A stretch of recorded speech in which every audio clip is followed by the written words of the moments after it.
Welcome to the Deep Dive. Hey, if you enjoy these kinds of discussions, maybe take a second to like this deep dive and definitely subscribe to Pillow Podcast. Helps us keep doing this. Yeah, absolutely. Your support means a lot. Okay, so let's get into it because, well, today we're looking at something pretty extraordinary. We're diving deep into these claims made recently by David Grush. Right, David Grush. Yeah. Former senior military intelligence officer, and not just any officer. He actually co-led the UAP portfolio for the National Geospatial Intelligence Agency. That's a serious agency dealing with top-level intel. Exactly. And his background, it lends a certain weight, doesn't it? 14 years in the Air Force, deployments, high-level clearances. News Nation confirmed his credentials, too. They did. So this isn't just some random person making claims. He was trusted, an advisor on really difficult intelligence targets. Which makes his core allegation just mind-blowing. He's essentially saying the U.S. government has proof of non-human intelligence, actual spacecraft. And not just proof, but a decades-long covert program to retrieve crashed vehicles of non-human origin. A cover-up, basically. That's the bombshell. A massive one, if true.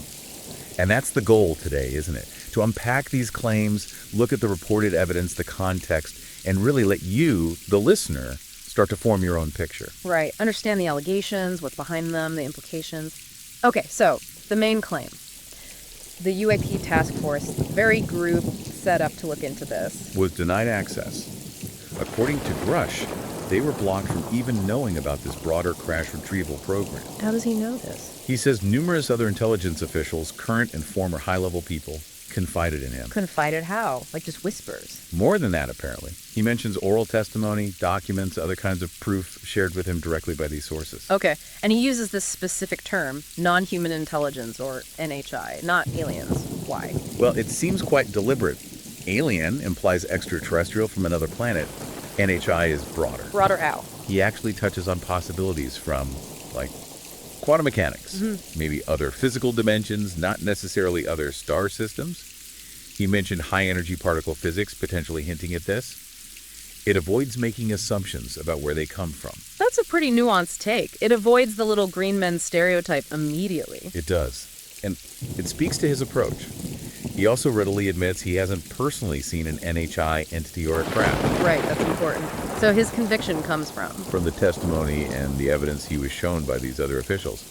He emphasizes he started out skeptical. He called himself a hardcore physics guy, an intel officer. Not someone predisposed to believe this stuff then. Apparently not.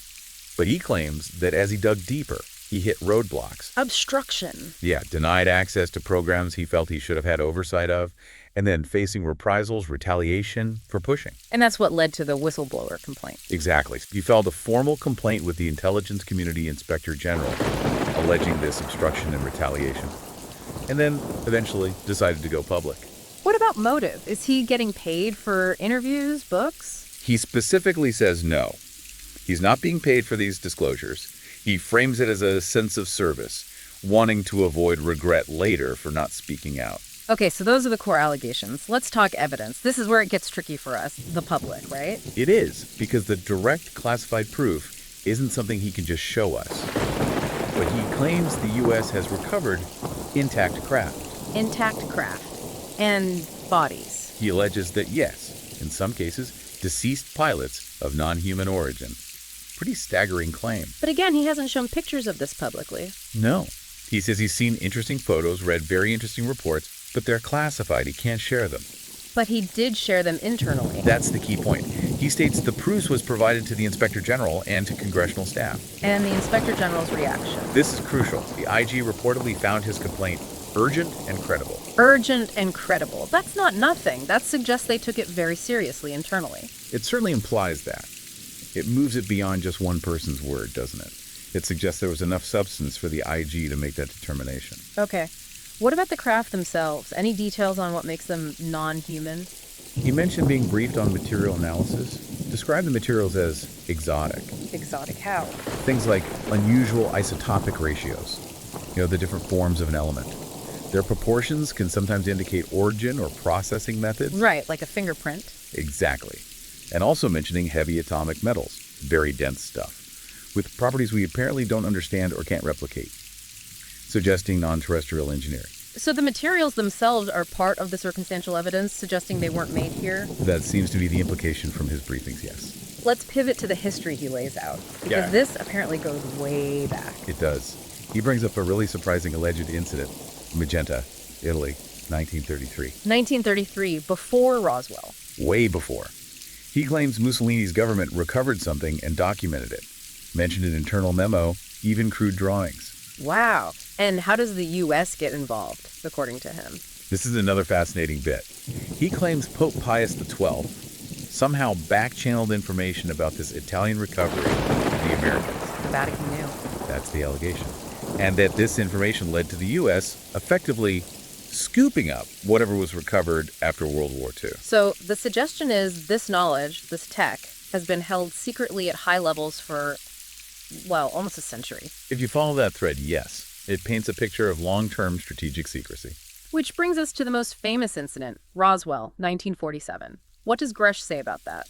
He says he can't give specifics, classified details again, but he definitely weighs in on the official story, or rather, stories. Yeah, it changed, didn't it? Flying disc, then weather balloon. Then later, a Project Mogul spy balloon. Grush calls the Air Force's 1994 report, explaining it all away, a total hack job. A hack job. Strong words. Very. He clearly believes it was deliberate disinformation, intended to muddy the waters. Which fits his larger narrative of an ongoing cover-up. Precisely. It aligns perfectly with that claim. He mentioned other incidents too, didn't he? Something about nuclear bases. Yes, Malmstrom Air Force Base, 1967. This is an incident where multiple veterans have already come forward over the years. What happened there? UAPs reportedly showed up over missile silos and temporarily shut down, I think it was 10, nuclear ICBMs. Intercontinental ballistic missiles? Shut down nuclear missiles. That's terrifying. Extremely. Grush interprets it as possible surveillance of our nuclear capabilities, maybe even a demonstration of their ability to interfere, a warning perhaps. The national security implications there are just huge. Absolutely. And he has another layer of concern reports of people who worked on the recovered tech suffering physical harm. Harm how? From the materials? Due to associated risks, yeah. He mentioned nuclear, radiological, biological hazards. Stuff inherent to dealing with completely unknown advanced technology. It underscores the potential dangers involved. Which leads us right into the secrecy aspect. Why hide all this, according to Grush? He talks about a deliberate disinformation campaign. Yes, he's adamant about that. A sophisticated, ongoing, and he says unethical campaign targeting the U.S. population to keep this hidden. But why? What's the ultimate motive for such secrecy, beyond just it's classified? He offers a pretty specific theory. He talks about the government essentially hand-receipting, like loaning out recovered alien craft to cleared defense contracts. Private companies? Yes. For analysis, reverse engineering, potentially allowing these companies to profit immensely from any breakthroughs derived from non-human technology. That sounds like a massive conflict of interest. He calls it totally unethical. He suggests this creates a powerful financial incentive, maybe even a kind of feudalistic dominance, based on controlling this advanced tech, to keep it all under wraps. Feeding the war machine, as he put it. Wow, that's a heavy accusation. How does this square with what the Pentagon is saying now? Dr. Kirkpatrick, head of the ARO office. Right, Dr. Sean Kirkpatrick. He testified to Congress relatively recently saying they found no credible evidence of extraterrestrial activity or technology-defying known physics. A direct contradiction. A very direct one. And Grush says he actually spoke with Kirkpatrick about his concerns a year before that testimony. He told Kirkpatrick this stuff. He claims he did, and was disappointed by the lack of follow-up. It suggests a real disconnect, doesn't it? Either Grush is wrong, or the official public statements aren't telling the whole story. It definitely raises questions about how effective or transparent the current official investigation really is. Grush certainly thinks it's not transparent enough. He believes the UAP videos we've seen released are just the tip of the iceberg. Meaning there's much more compelling stuff still classified. That's his assertion. He says there's more concerning footage and also credible witnesses who could testify to Congress about seeing very large, unconventional craft if they were allowed to. Okay, let's talk about the nature of this. NHI. Are they friendly? Hostile? What's the vibe? Grush explicitly cautions against assuming advanced tech means they're benevolent or kind. That's a really important point he makes. So not necessarily Star Trek's Federation. Not necessarily. He mentions potential malevolent activity. Like what? Well, the probing of nuclear sites could be seen that way.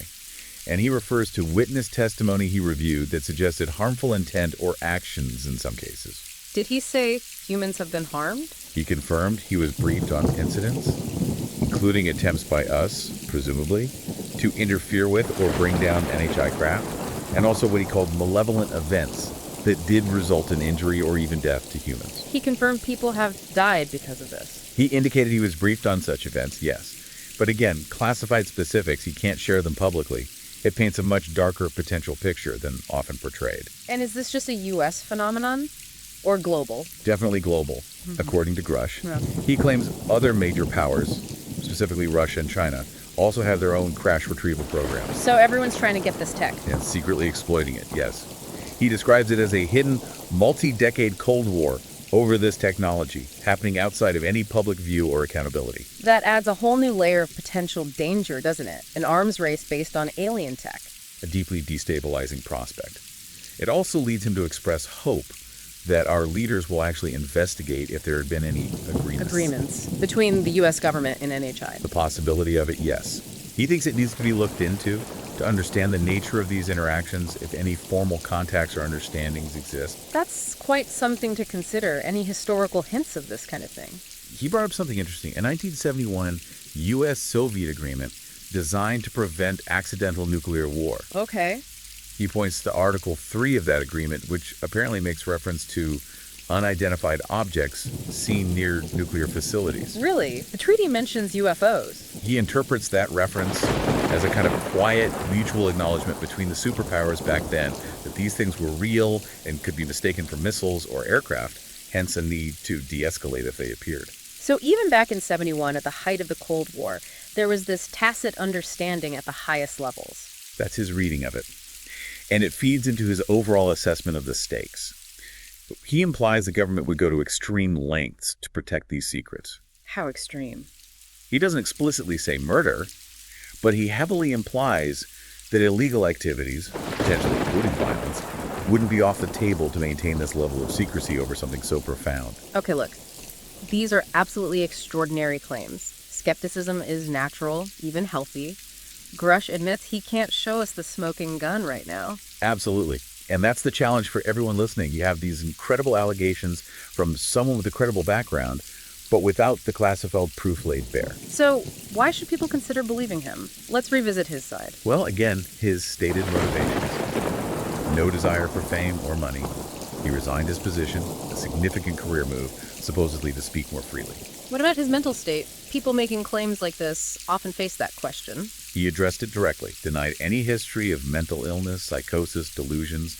He seems very measured and deliberate in his communication. And this wasn't a snap decision to come forward. No, he emphasizes it was a 4-year process, methodically gathering information, verifying accounts from multiple credible sources inside the intelligence community before he even filed the whistleblower complaint. Reviewing documents, photos, foreign intel. Right. It wasn't just hearsay, according to him.